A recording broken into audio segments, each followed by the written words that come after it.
America is asking you to call. Drive your Chevrolet through the USA. America's the greatest land of all. We're in our showroom at 525 East High Street, Wheels in Motion, and I'm sitting in this original 1931 Chevrolet Roadster. I'll tell you a little bit about it in just a minute. I hope you watched last month's show. It was a really good one. It was at Eastwood, up at the Pottstown Airport. And everybody comes in told me it was a really good show. We had about 500-600 cars. Mike Jory was there from Barrett-Jackson in NASCAR. We did an interview with him. So if you didn't catch it yet, go to thepctv.com on the internet. You can watch all of our past episodes and last month's episode, the Eastwood show up at Pottstown Airport. I want to thank Eastwood for helping me. They sponsor car stories here on PCTV. And if you're not familiar with them, and if you're a car guy, you should stop in. They're on Shoemaker Road behind the Walmart. They sell just about everything automotive, powder coatings, paints, tools and equipment, metal shaping equipment. And a few episodes back, we actually toured Eastwood, if you can catch that one on the internet, and you'll see all the stuff that they stock right there. That is their main warehouse for all their product. So Eastwood, Shoemaker Road in Pottstown, a really good company with a lot of really good products. Okay, so I guess you're wondering what this 31 Chevy. It's been on a couple shows before, but I don't believe I've ever told the full story about this car. This car is a 1931 Chevrolet Sport Roadster. There was 3 models in 1931 Roadsters. There was the basic Roadster, the Sport Roadster, and the Deluxe Roadster. And this one's a Sport because it has a grill guard, it has cowl lights, and it has an extra step for the rumble seat. So this is the middle of the line. It has 55,000 original miles on it. Unbelievable story. It had a lot of history in Birdsboro. The police chief in Birdsboro used to use it for police work, and he would get paid per mile. And then the Iceman of Birdsboro used it for his personal car, delivering ice with his truck, and this would be his Sunday car. And then it was a young fella's car. His name was High from Birdsboro, and he traveled around in it in high school, and he wound up trading it in 1955 for a Browning shotgun to John Wenzel. John's a local guy, came from Pottstown. Unfortunately, John's no longer with us, but his family owned a lot of land over on State Street, kind of where the Cumberland Farms is. That was Wenzel's farm. And John got this car in 1955. He put the wheels on it. They took the wire wheels off of it, put a radio in it out of the junkyard, and he called it his jalopy. And he drove. He told me many stories about this car, that these jalopies would meet at which is now the Cumberland Farms at State and Manatoni. And he said many nights there'd be a dozen of them or so, and they would cruise High Street or they'd cruise up to Reading. So after a year of driving it, his wife wouldn't ride it anymore. So he wound up parking it in his garage, and he bought a brand new 55 Chevy here at Kaiser Chevrolet. And he drove the 55 Chevy for many years. And John contacted me in about 2006, 2007, because he kept asking people, who do I get to help sell this car and appraise it and find the value on it? And he said, it's funny, he asked the guy at the gas station, they said me, and he asked this guy, and they referred him to me. And so I went and looked at the car, and I thought, oh, I'm just going to go look at a 31 Chevy. And he opens up the garage door, and it happens to be a rumble seat Roadster, which is extremely rare because not many of them survived. Because if you don't realize or not, the whole inner structure of this part of the body is wood. So it's a wood-framed car with metal tacked over it. And you can see it here in the door jamb. Of course, the frame and the fenders are all metal, but the actual skeleton of the car is wood. And you know what happens to wood over the years. If they sit out, they rust away, and they didn't last very long. But this was in the garage from 1955 until 2007. When I went and looked at it, there was mud halfway up the car from Agnes. All the tires were flat, and it was in poor shape. So I looked at it, and I gave him some ideas and said, look, if we dig it out and get it running and, and so forth. And he didn't know what he was going to do. And I looked at the car, and some time went by, about a year. And I told him I really liked the car and I always wanted one. And he was afraid that somebody was going to get this car and cut it up and make it a hot rod. So about a year later, he called me up and asked me if I wanted the car, and I said yes, I did. And luckily at the time I had the money, and I wound up buying the car. My intentions were just to put it in the garage, and I'll work on it when I get time. So it came back to my garage on 8th Street, and I started looking around at it, and long story short, I had it running and driving in 40 minutes. All the tires held air, the oil was still gold, everything worked on it. Now this kind of bothered me because people know that I've done a lot of cars that were sitting, and usually when they sit, you know, everything just goes bad. The oil turns to tar, and the belts are dry, and you know, the whole car, the radiator, everything just, you know. Well, this bothered me for about a week until I figured it out. This was in his basement garage under his house. And how cold does a basement get in the winter? 70. And how hot does it get in the summer? 70, 80. That's what made this car survive in such good condition. Even though it looks bad, it is in really solid shape, and it runs very well, and everything works because it was basically in a climate-controlled environment. So 1931 Chevrolet Roadster, very original. It's not the original paint job, and I asked him, I said, you had painted? He goes, yeah, I brush painted it. It's actually brush painted. He said, it's called a powder puff paint job. And I said, what is a powder puff paint job? You paint it on with a brush, and you take your lady's powder puff and smooth out the brush strokes. And we laughed because I had made the comment until she found out that her new powder puff was green, you know. And he laughed, and we had many good conversations together. He asked me if I ever got the car running, if I'd take him for a ride. And sure enough, I got it running, and his health was failing quickly.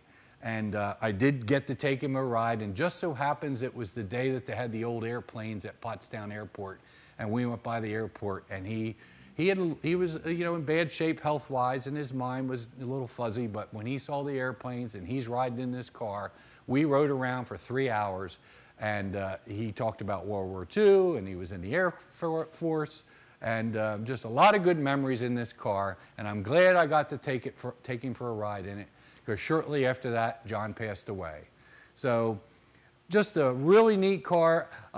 When I first got it, my wife said to me, look, you're never going to get this done. It needs a lot of work. And I said, I'm not going to do it. I'm going to service it, make it run and drive it.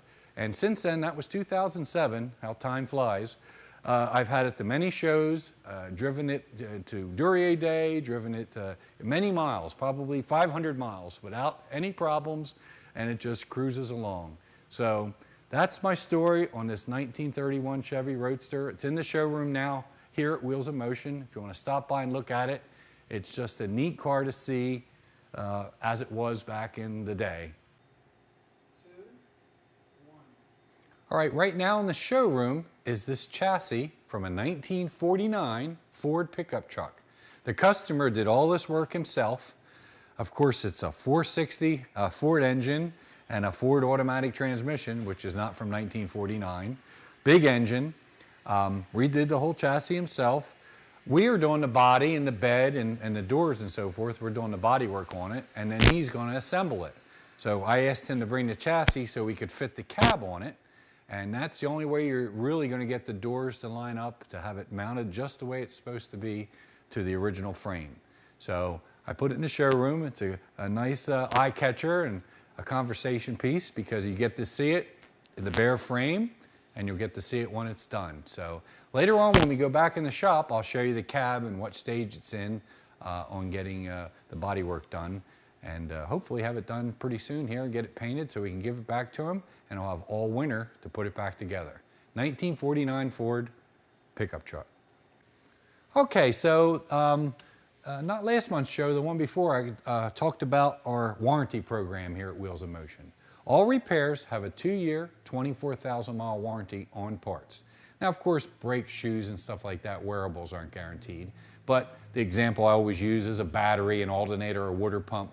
If it fails in 2 years, 24,000 miles, we put it in parts and labor for free. And this TechNet service centers, they're all over the country. So if it happens to break down in Oklahoma, you go to the closest TechNet center and they'll replace it for free. It's a really neat program, only here at Wheels of Motion. Something else we just started doing, it's a Synchrony Bank credit card. It's a credit card, it'll say Wheels of Motion on it. It's like a store card, just like you would get Boscov's or Sears or whatever. So it says Wheels of Motion on it. And depending on, say, $199 or more, you get 6 months, no interest. So if you have a large repair and you can't afford it, you can put it on this credit card as long as you pay it off in 6 months, no interest. So it's a really cool program. Your credit needs to be medium to good, and you can get approved for a couple $1,000 just in case if you ever get a major repair, you could break it up into small payments and make it easy. So if that's something that you need to do, stop in. We'll let you fill out an application. You can put it in your wallet. If you ever need it, it's there. And let's hope you don't need it, but sometimes we all do if we get a little bit short. So financing at Wheels of Motion, we have the 2-year, 24,000 mile on parts. And our hours here, let's talk about that. It's 8 to 6, Monday through Friday. Tuesdays we're open 8 to 8. Now this summer, a lot of the Saturdays were normally open 9 to 1, but this summer, because of all the car shows and things going on, we were closed a lot of Saturdays. And we sometimes struggle with that, like we should be open Saturdays and Sundays. I know a lot of the major stores are open Saturdays and Sundays, but sometimes it's difficult to get parts on Saturday, and the guys work a 40, 50 hour, 60 hour week already, and they'd like to have the weekend off just like most people do.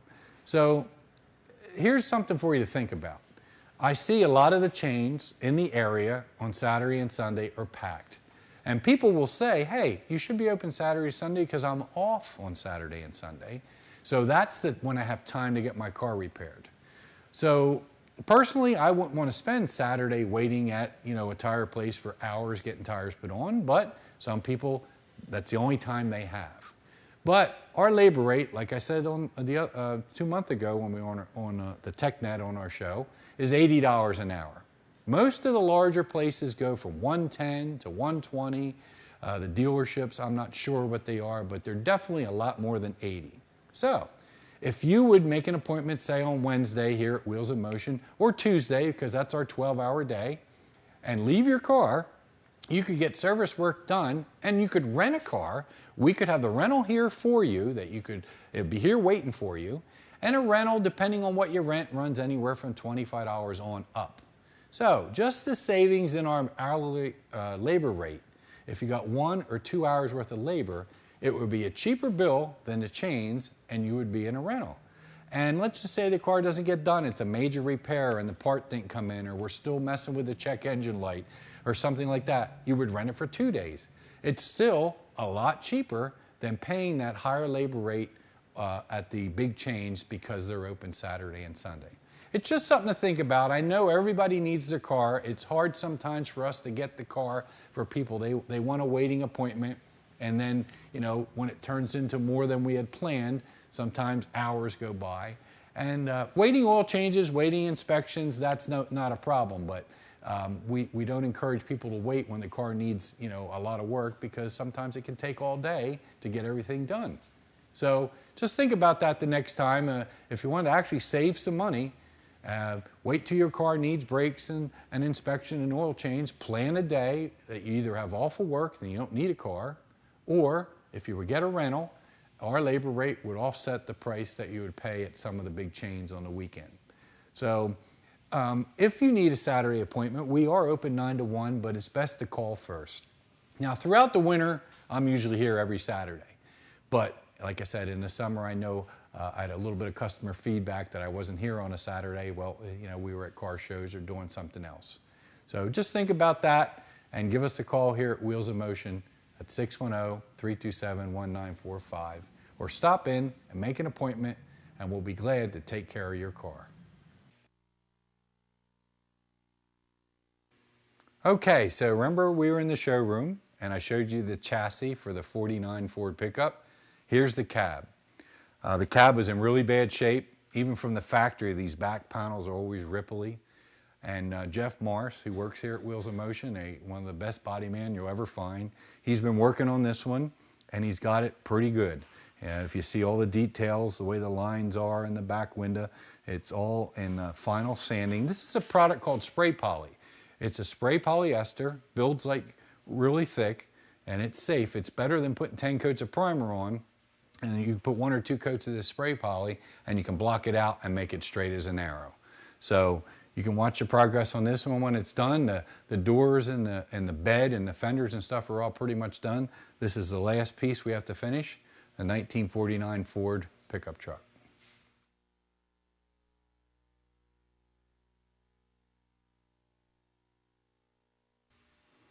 So one thing I need to make clear here at Wheels of Motion, Jeff, the guy working on this Ford pickup truck, myself, we've been doing this for a long time. Our mechanics, you know, Bob and Colin and Kevin, they've been doing it for 30, 40 years.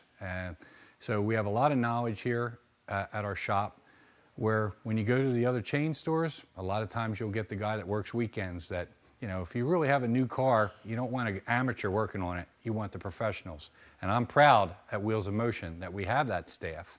And we are a family-owned business. And one of the things that we can do to help Pottstown is support small business, locally owned businesses, and family-owned businesses, and keep it in Pottstown instead of supporting some of the big chains. So I just had to say that because I think it's really important. I try to do it when I shop, and you should too. Okay, so if you watched other episodes, I'm sure you find out by now that my car, my red Camaro, Big Red, was in a really bad accident early in the summer. Ironically, my car is called Big Red. There's another Camaro that's called Big Red.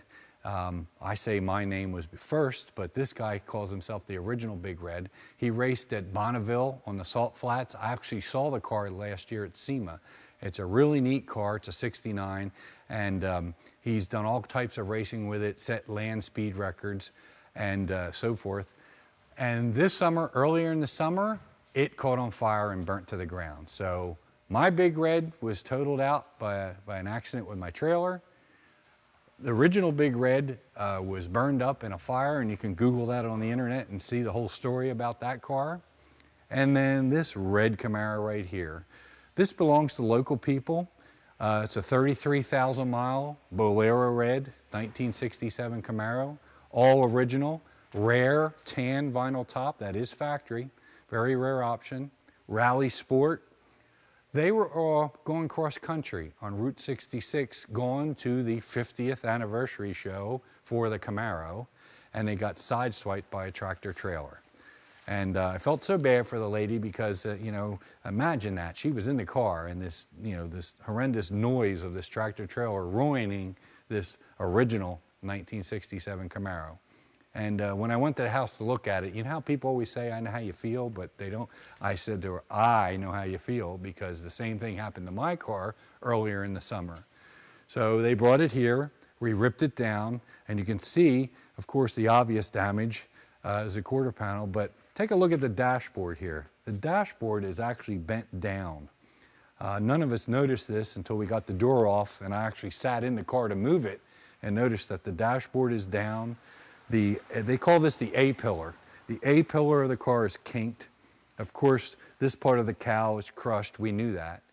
It moved the whole subframe over, so the subframe is out of square. So it's ripped down now. We called the insurance company. They write up an initial estimate. When the insurance companies write up an estimate, they only can write for what they see. And that's me too. If you come in for an estimate, the right thing to do is to write for what we know. Then once it's ripped apart, you file a supplement. And it's hard sometimes because when we do give an estimate, remember that word, estimate, and then call the customer up and tell them it's going to be more money, especially if they're paying out of pocket, it's hard for them to understand, but that's the only real way to do it, because you're not allowed to, well, just in case it needs a radiator or just in case it needs that. You can't do it that way.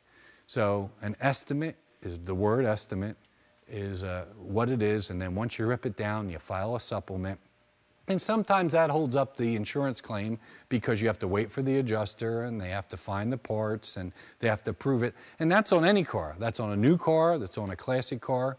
It's definitely a process. And a lot of times, you know, people don't understand how come my car's not done? It's been there 2 weeks, because we have to follow the procedure to make sure that we get paid and your car gets fixed correctly.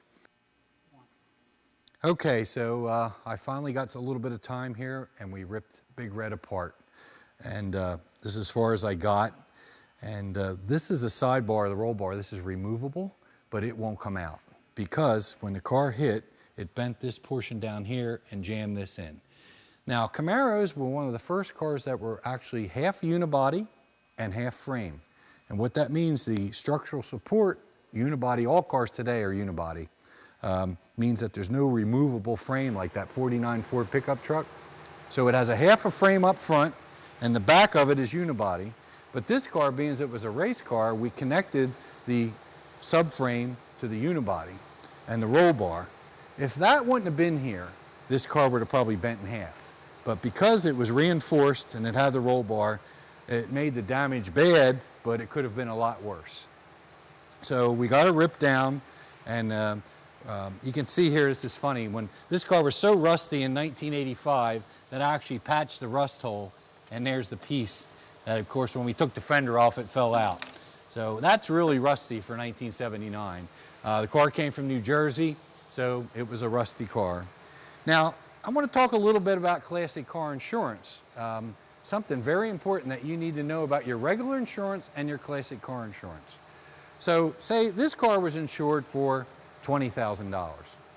The repairs exceeded that. They want to total the car because they only pay 75% of the value, which would be $15,000. So, the other thing you have to be cautious about, if it gets close to the 75%, they want to total it. The insurance companies want to total it, whether it be your new car or your classic car. I thought because I had classic car insurance, it was a little bit different. But basically, it follows the same guidelines as new cars. So let's just say if you had a car with 68% damage, they're going to want to total it, which is unfair because the rule is 75%. But what they're saying is once you rip it apart and file for a supplement, it could exceed the 75%. Now, what determines this, in this particular case, is the salvage value. And the way they determine salvage value is really unbelievable. They put the car on a closed circuit internet bidding war from junkyards, and junkyards bid on it, and that determines the salvage value. And this salvage value on this car came back at like $10,000. So, long story short, the insurance company only has to pay me, say they pay me $15,000, then they take the car to the auction and wind up getting 10 back, they're only out $5,000. Something I didn't realize that, you know, even your classic car is subject to being totaled. Even though it's not technically totaled, they can say, yep, we're going to total it. And in this case, this car's not going anywhere but here. It's not going to the junkyard. It's not being sold for parts. I want to fix the car. So I did it through my insurance company. Then I tried doing it through their insurance company and basically came up with the same results. So be careful on your classic cars. If you have a stated value, up it. Make it, you know, that if something, God forbid, would happen like this, that you'll be covered and you won't be coming up short. The other red Camaro that we're working on over there, he had he had a little bit more insurance on it, so he should be okay. But I've got to admit, I had the car underinsured because, you know, it never was on the road that much. So review your classic car insurance, make sure you have enough insurance on it. And while you're at it, look at your policy on your regular car too. Make sure you have rental insurance on your regular car. It's very important, it's very cheap. Because sometimes, like I said, these cars get tied up waiting for parts or waiting for an adjuster to come. And they, you know, a lot of times the customers put pressure on us because they don't have rental. For a few dollars a month, you could have rental coverage. And that way, if something would happen, you have a car to drive for 30 days until your car is fixed. And like I said, I had a customer, I'll give you an example. I had a customer, there was 120 hours of labor written up on this car. And in like a week and a half, he's calling and complaining because his car wasn't done. Well, if I put one man on it for a week and a half, that's only 60 hours.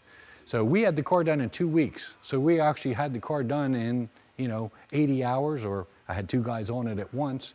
and had it done way under the time, but he was a little upset because he didn't have rental coverage. And that's your job, to make sure that you're covered properly, make sure you have enough insurance, make sure you have rental coverage. The other thing I hear a lot, and it's hard to convince people, is they don't want to claim it on their insurance because it's going to make their insurance go up. Or they don't want to claim it on their insurance because they'll have to pay the $500 deductible. This is the way I would explain it to you. If somebody hits your car, okay, and you want to use their insurance to fix their car, they're going to do the cheapest repair possible. They're going to write up for aftermarket parts. They're the enemy. They're the people that hit you. So they're not going to represent you. Your insurance company is going to represent you the best that they can. For example, I had a rider on my policy for 10 years, now the truck's too old, that they had to use GM parts. So say somebody would hit me and I decide to use the other insurance company. Well, they're not going to use GM parts. They're going to use aftermarket parts, used parts. They're going to repair it as cheap as possible because technically they're the enemy. So pay the $500 deductible. If it's the other person's fault, you will get the $500 back. And your rates won't go up because, unless you've had many accidents, if you had one or two, it's not going to go up because it was the other guy's fault. So I'm not an expert on car insurance. Talk to your agent, find out what suits you best. But I know we deal with this every day here at Wheels in Motion. And a lot of people are misled about car insurance, including myself on classic car insurance. And I got an education the last couple months on classic car insurance, and you should check into it. So call your local agent, do a little reading and research, and make sure that you have proper insurance and proper coverage. A few shows back, I did a little bit on oil, and actually last month I went to a seminar on Pennzoil, and I learned a few things myself. Pennzoil, synthetic oil, is made from natural gas, and it's 99% pure.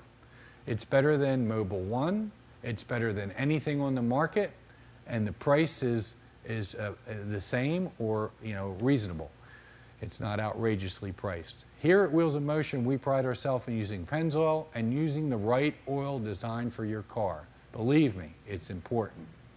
Our $29.95 oil change is our basic oil change, which if the car has a lot of miles on it and it's smoking and so forth, we can use that. If it's a new car, I highly recommend the synthetic oil. It's $59.95 on up, depending on how many quarts. That's up to 5 quarts. And most of the time, we do it while you wait. So stop by, call ahead of time, and get your oil changed, your tires rotated here at Wheels in Motion. So if you know anyone that wants to come on Car Stories who has a car story, or maybe someone tonight knows a story about this 31 Chevy that was right here from Pottstown, contact me here at Wheels in Motion and come on Car Stories and tell your story. And if you want to view past episodes, go to the PCTV network and you can see all the car stories, our Eastwood show that we had this summer, and all the stories are on there. So thanks again for tuning in. Unfortunately, we're out of time. We'll see you next month for another episode of Car Stories on PCTV.